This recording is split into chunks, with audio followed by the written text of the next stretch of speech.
लगता है आने वाले 3 महीने में हम दिल्ली जयपुर को, मैं दिल्ली से जयपुर गाड़ी से आऊँगा और इस रोड का उद्घाटन करूँगा।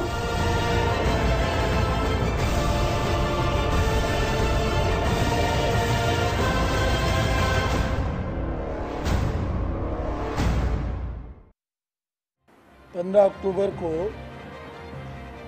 हमारे भारत सरकार के माननीय केंद्रीय मंत्री नितिन गडकरी जी राजस्थान के दौरे पर हैं। वो सुबह 8 बजे मीडिया के साथियों के साथ बाई रोड रवाना होकर कोटपुतली तक NH 8 का अवलोकन करेंगे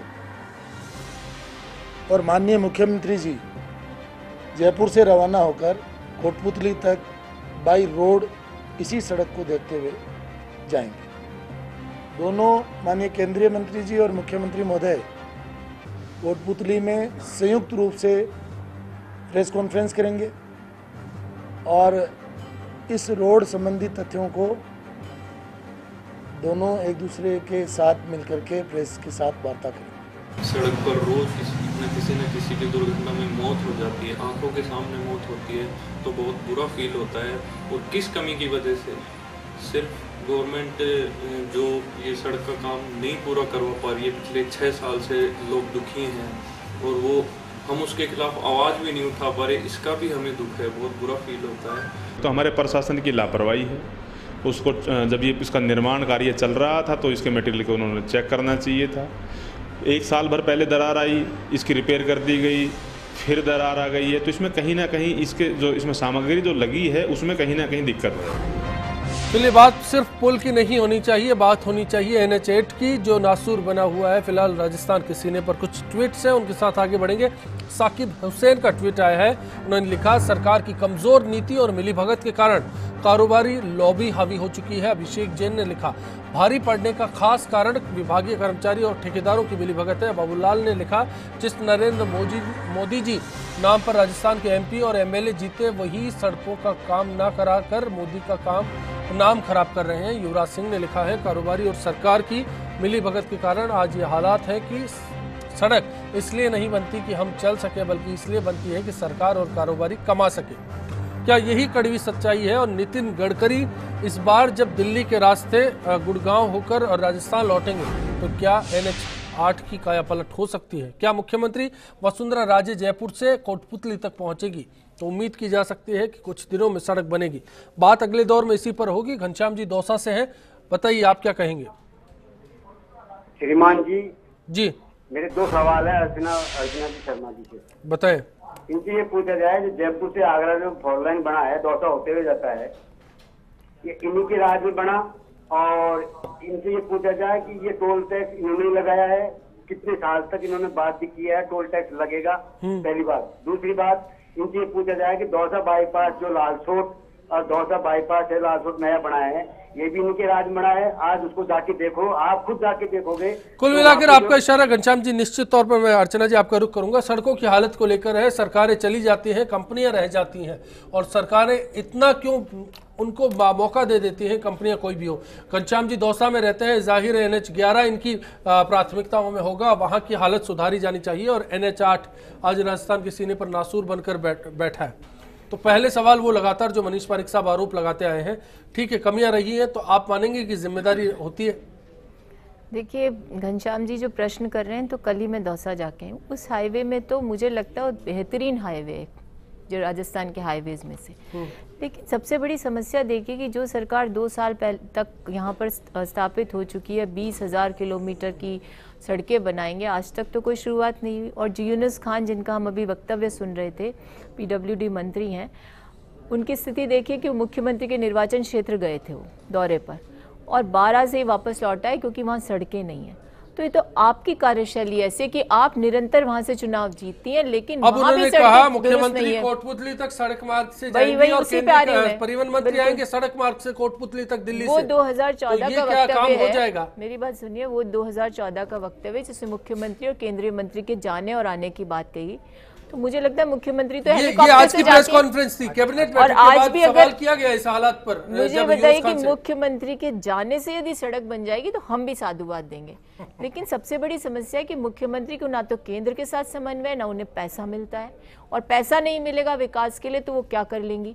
और जब नितिन गडकरी खुद कहते हैं कि प्रधानमंत्री के ऑफिस से मॉनिटरिंग होती है तो फिर इनका रोल ही खत्म हो जाता है। इन दोनों के घूमकर आने से क्या होने वाला है, जब माननीय उच्च न्यायालय खुद ये कह चुका है कि अगर इस कंपनी का यही रवैया रहे तो नेशनल हाईवे अथॉरिटी खुद इस निर्माण को अपने हाथ में ले। तो अब ये इच्छा शक्ति सरकार मेरी बात सुनिए, अब यहाँ भी इच्छा शक्ति सरकार की है। माननीय उच्च न्यायालय तो निर्देश दे सकता है सरकार को तुरंत उनके उस भावना को समझते हुए उस कंपनी को, जो कह रहे थे ना दुविधा, कैसे उस कंपनी को, कैसे ठेकेदारों को बाईपास किया, करिए, न्यायालय के निर्देश को मानिए, समझिए भावना को, उसको बाईपास कर दीजिए। क्यों टीका टिप्पणी करते पूर्ववर्ती शासन पर? यशवर्धन जी, क्या देर आए दुरुस्त आए कह सकते हैं। यूनुस खान कह रहे थे कि सड़क परिवहन मंत्री अब खुद आएंगे सड़क मार्ग से, लगता है उससे कहीं जागेगी सरकार, क्योंकि सरकार कार्रवाई करती तो नजर नहीं आती। ये केवल संदेश देने की कार्रवाई है। राज्य की मुख्यमंत्री का एक एक मिनट कीमती है।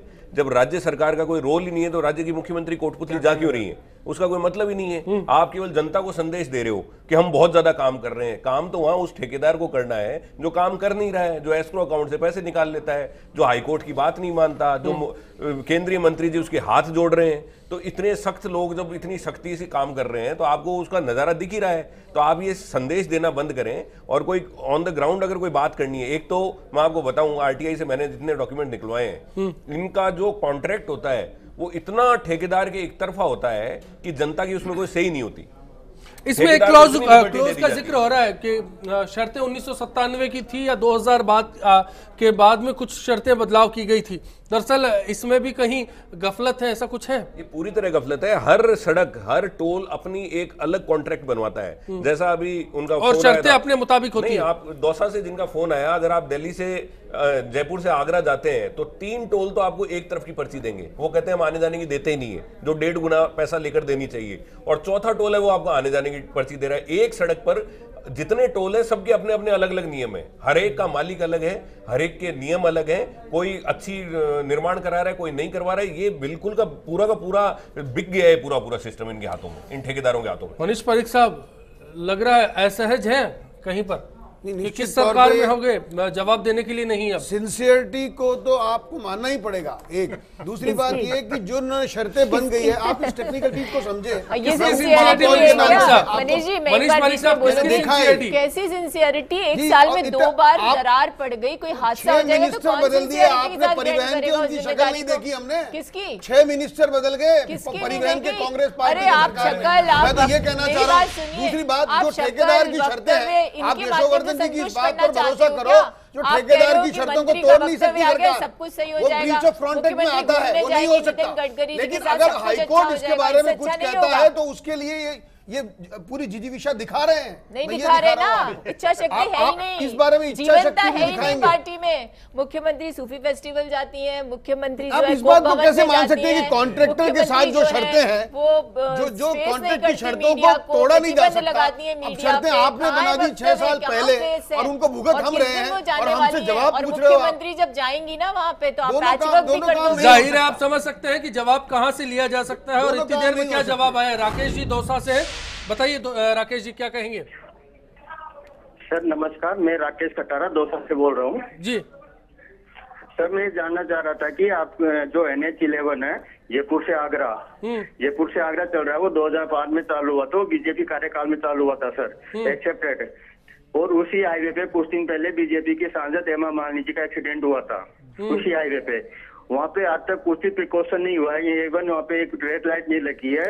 एक जाहिर है जनता वक्त बीत जाए सवाल तो करेगी। शुक्रिया राकेश जी, मैं बिल्कुल अगले दौर में जब आऊंगा बात करूंगा। उससे पहले ओम सैनी जी आपकी भी राय जानना चाहता हूं। आरोप प्रत्यारोप का सिलसिला जारी है लेकिन जवाबदेह कौन है ये तय नहीं हो पा रहा। देखिए बड़ी अजीब बात है, मुझे जो ITI जिन्होंने हासिल करके और सारी बातें समझी है, उधर से गडकरी जी आएंगे और इधर से वसुंधरा जी जाएंगी, जबकि इससे कोई मतलब नहीं है। कुल मिलाकर के मुलजिम जो है, अपराधी जो है, जिस पे आरोप लग रहे हैं वो है ठेकेदार। और उसके लिए न्यायालय ने बिल्कुल स्पष्ट संदेश दिया है, उस संदेश को लागू करवाने के लिए कोई काम होना चाहिए। सरकार को बड़ी सख्ती के साथ में पेश आना चाहिए, केंद्र सरकार को या राज्य सरकार को। उस पर कुछ नहीं हो रहा है, लेकिन हमें बहलाया जा रहा है। आज ही कहा जा रहा है कि 13 तारीख को जैसे सारी प्रॉब्लम सॉल्व हो जाएगी। ये बहलाने वाली बातें बंद होनी चाहिए और सचमुच में काम होना चाहिए। सचमुच में ठेकेदार को कहा जाना चाहिए कि तुम क्या कर रहे हो, कैसे कैसे कर रहे हो। और एक सवाल ये है, क्या सरकार को भी कहा जा सकता है, पानाचंद जैन साहब, सरकार से कहा जा सकता है कि आप काम करवाइए या फिर ठेकेदार को ब्लैक लिस्टेड कर दीजिए? नहीं, बिल्कुल सही बात है।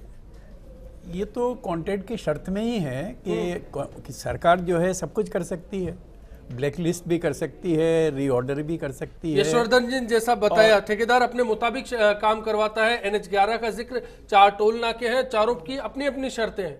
ये वास्तव में जो है बड़ी व्यवस्था में बहुत सारी कमियां हैं कि ये हो नहीं सकता। जब एक जगह जो है वास्तव में किसी भी सड़क पर जाओ तो आपको यही मिलता है कि कहीं जगह तो जो है आने जाने का देते हैं, कहीं जगह एक ही तरफ का देते हैं, रेट सब अलग अलग हैं। समझ में नहीं आता ये सारी व्यवस्था का है कि कॉन्ट्रैक्ट को या तो देखा नहीं जाता है या कॉन्ट्रैक्ट में परिवर्तन कर दिया जाता है या ठेकेदार मनमानी करता है। इस्तेमाल हुआ पॉलिटिकल क्लास, क्या पॉलिटिकल क्लास की भूमिका आती है? तो है ही, देखिएगा इसको तो आप मान ही नहीं सकते, चाहे ये सरकार हो चाहे वो सरकार हो, पॉलिटिकल इंटरफेरेंस तो होता ही है। और आज तक भी जो है इस देश में पर्टिकुलरली राजस्थान में जो भी सड़क बनी है वो हमेशा ही जो है 2-4 महीने के बाद ही टूटती नजर आई है। जाहिर है सवाल लगातार है, पीड़ा लंबी है, लेकिन इस पर इलाज कोई नहीं करने के लिए तैयार है। ऐसे में कैसे हो सकता है इलाज? कौन इस नासूर के लिए मरहम लेकर आएगा? फिलहाल एक ब्रेक, आखिरी दौर में वापसी होगी तो जाना इसी पर जाएगा। नेशनल हाईवे 8 है, लेकिन वहाँ पे सबसे ज़्यादा एक्सीडेंट होते हैं। रोड की हालत बहुत ज़्यादा ख़राब है और उस ऊंचे नीचे रोड की वजह से आए दिन एक्सीडेंट होते रहते हैं। ऐसे में टोल वसूली लेना कोई उचित नहीं है। वर्तमान सरकार बाकी में सड़क सुधार के कामों में नाकाम रही है। जिस प्रकार इन्होंने हवा बनाया और जिस प्रकार से कहा हम ये करेंगे वो करेंगे, लेकिन किसी भी रोड पे चले जाइए, स्टेट हाईवे चले जाइए, नेशनल हाईवे 8 पे चले जाइए जो हमारे उदयपुर से निकल रही है, खड्डे पड़े हुए हैं, टोल टैक्स लिया जा रहा है, उसके बाद भी सड़क की ये हालत है।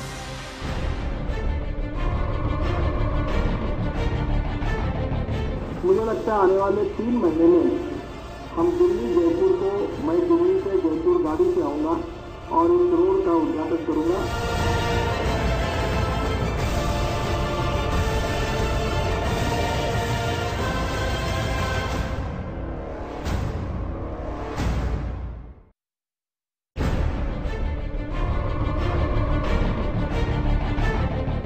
मुझे लगता है आने वाले 3 महीने में हम दिल्ली जयपुर को, मैं दिल्ली से जयपुर गाड़ी से आऊँगा और इस रोड का उद्घाटन करूँगा।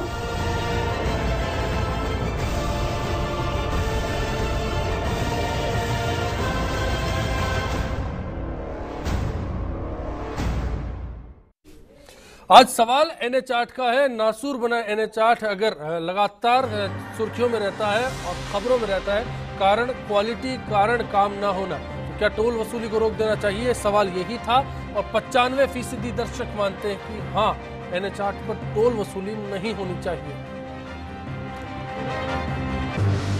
जाहिर है 5% की बात नहीं करेंगे, बात करेंगे 95% लोगों की जिनको लगता है कि हाँ, नासूर बने हाईवे पर टोल वसूली रोक देनी चाहिए। सवाल इसी के साथ आगे बढ़ेंगे कि कैसे बेहतर रास्ता भी बनाया जा सकता है। मनीष पारिक साहब, सरकार क्या करेगी अब? निश्चित तौर पर प्राइमा फेसी तो लगता है, लेकिन अब मैंने आपको कहा कि जिस न्यायालय में मुकदमा चल रहा है 3 वकील खड़े हैं, एक ठेकेदार का, एक रिट याचिकाकर्ता का और एक सरकार का। जो उनके पक्ष हैं वो पक्ष कोर्ट के सामने है। अब निर्णय निश्चित तौर पर कोर्ट के द्वारा ही होना है और इसी तरह से यहाँ पर भी 2 बातें तो क्लियर हुई है कि जज्बा है समस्या को ठीक करने का। कोर्ट तो पहले भी बोल चुका मनीष जी, कोर्ट तो पहले भी बोल चुका। सुना किसने? अर्चना जी, आपसे जानना चाहूंगा। कोर्ट भी बोल चुका, सरकार भी बोल चुकी, मंत्री भी बोल चुके, सरकारें बदल भी गई, लेकिन ठेकेदार नहीं बदला। अश्विनी जी, कोर्ट में तो मामले तब जाते हैं जब सरकार की तरफ से कमिटमेंट के लेवल पे विश्वसनीयता समाप्त हो जाती है। और माननीय न्यायालय तो सिर्फ इसलिए इंटरवीन कर रहे हैं कि याचिकाकर्ता ने जाकर वहाँ निवेदन किया कि वहाँ की वस्तु स्थिति को समझिए, कितनी वहाँ पे अराजकता है, किस प्रकार की व्यवस्था है, और इस वजह से कोर्ट इंटरवीन करे। यदि सरकार अपना कमिटमेंट शो कर दे, सरकार खुद पेनल्टी लगा दे, सरकार खुद ये निर्णय ले ले कि टोल वसूली को स्थगित किया जाएगा जब तक निर्माण नहीं होगा, तो मेरे ख्याल से न्यायालय को हस्तक्षेप की आवश्यकता नहीं होगी। और सबसे बड़ी बात है कि अगर आप इनके मैनिफेस्टो को स्टडी करें तो इनका कमिटमेंट था कि हम टोल के बारे में एक यूनिफॉर्मिटी के साथ विचार करेंगे, लेकिन अभी चक्का जाम हुआ, उस समय भी नितिन गडकरी जी ने उनकी बात नहीं मानी और कितने करोड़ों का नुकसान हुआ। फिर कहा कि ई टोल की व्यवस्था करेंगे, लेकिन आपके पास इंफ्रास्ट्रक्चर के बारे में कोई योजना ही नहीं है, न मैन पावर है, न इंफ्रास्ट्रक्चर आपका। एक सुझाव जो सरकार को आप देना चाहें? देखिए, सरकार के स्तर पर सिर्फ इतना ही मैं कहना चाहूंगी, केंद्रीकृत व्यवस्था जो है वो भारतीय जनता पार्टी की पूरी तरह से जिम्मेदार है भारत की अव्यवस्था के लिए। जब तक संकेंद्रण को समाप्त करके विकेंद्रण की नीति पर नहीं आएंगे, जब तक कैबिनेट मंत्रियों को अधिकार नहीं होंगे, जब तक राज्यों को पैसा पूरा नहीं मिलेगा, तब तक ये अव्यवस्थाएं चलेगी और इस अव्यवस्था का खामियाजा जनता भुगतेगी। और जो आशा एक चीज और बात है कि इंफ्रास्ट्रक्चर को लेकर के भारतीय जनता पार्टी का जो संकुचित सोच है उसमें इनको बदलाव करना होगा, अन्यथा इंफ्रास्ट्रक्चर के बारे में ऐसी सोच मैं इस मसले पर ओम सैनी जी का जरूर कमेंट लूंगा। उससे पहले पानाचंद जैन साहब, आपको क्या लगता है ऐसे हालात में सही विकल्प क्या होगा? देखिए, कोई इफेक्टिव ऑर्डर कोर्ट से पास होना चाहिए। सबसे पहली बात तो ये है, अगर सरकार काम नहीं कर पा रही है और काम नहीं हो रहा है तो इंटरवेंशन हाई कोर्ट को करना चाहिए और हाई कोर्ट को जो है एक सक्षम प्रभावशाली आदेश पारित करना चाहिए, जो बहुत आवश्यक है। मेरा ख्याल है पिटिशनर के वकील यहाँ पर हैं, कल ही जो है इसमें एप्लीकेशन देवें और यही समय है जब एक डायरेक्शन दी जा सकती है और कमिटमेंट के साथ। अदरवाइज जो है सरकार को इसमें जो है जिम्मेदार ठहराकर सरकार के खिलाफ भी जो है कार्रवाई की जाए। बिल्कुल, पेनल्टी लगनी चाहिए जी, सब प्रकार से जो है सरकार की जवाबदेहिता तो बनती है निश्चित रूप से। देखिए, मैं एक दूसरी बात कहना चाहता हूँ। मैं ये कहना चाहता हूँ कि जो लोग न्यायालय के हस्तक्षेप पर बड़ा एतराज़ करते हैं कि जो काम एग्जीक्यूटिव का है उसमें न्यायालय हस्तक्षेप ना करे, लेकिन ये कर्तव्य है जिसकी वजह से न्यायालय को हस्तक्षेप करना पड़ता है। ये वार्निंग है अपने आप में केंद्र सरकार को, राज्य सरकार को, कि वो अपना दायित्व निभाए, वरना न्यायालय को हस्तक्षेप करना पड़ेगा और न्यायालय के बगैर कोई काम होगा नहीं। ये अपने आप में ये एक बड़ी जलती हुई मिसाल है जिस पे गौर करना चाहिए। चलिए, लोकतांत्रिक व्यवस्था में कहा जाता है कि बिना सख्ताई के कोई काम नहीं होता। ऐसे में यशवर्धन जी, आपको क्या लगता है नासूर पर मरहम कैसे लगाया जा सकता है? देखिए, जैसे पारिक साहब ये कह रहे हैं कि कॉन्ट्रैक्ट में बदलाव नहीं किया जा सकता, अगर ऐसी कोई सिचुएशन है भी तो उसमें एक बीच का रास्ता ये हो सकता है कि आप टोल की वसूली बंद कर दें, ठेकेदार पूरी सड़क बना दे और बनाने के बाद जितने दिन ये वसूली बंद रही है आप उसका एक्सटेंड कर सकते हैं टाइम, अगर आपको उसको फेवर ही करना है। और दूसरी बात, एक मजाक की बात है कि अगर इसको आपको जल्दी बनाना है तो गडकरी जी को रोजाना डेली अप डाउन करवाइए दिल्ली से जयपुर, तो ये तभी ये इसमें तेजी आ सकती है, वरना मुझे नहीं लगता इसमें कोई तेजी आएगी, क्योंकि जिस तरह के इन्फ्लुएंशियल लोग हैं बिल्कुल उम्मीद तो यही करेंगे 15 तारीख को गडकरी साहब जब दिल्ली के रास्ते सफर करते हुए कोटपुतली तक पहुंचेंगे तो जनता का दर्द शायद उनको उन उन झटकों में समझ में आए जो आमतौर पर दिल्ली के सफर में, राह गुजर में आप हम लोग भुगता करते हैं। फिलहाल इतना ही, सभी मेहमानों का शुक्रिया अदा करेंगे और आज इसी उम्मीद के साथ विदा करेंगे कि 15 तारीख को नेशनल हाईवे नंबर 8 के दिन अच्छे आ जाए।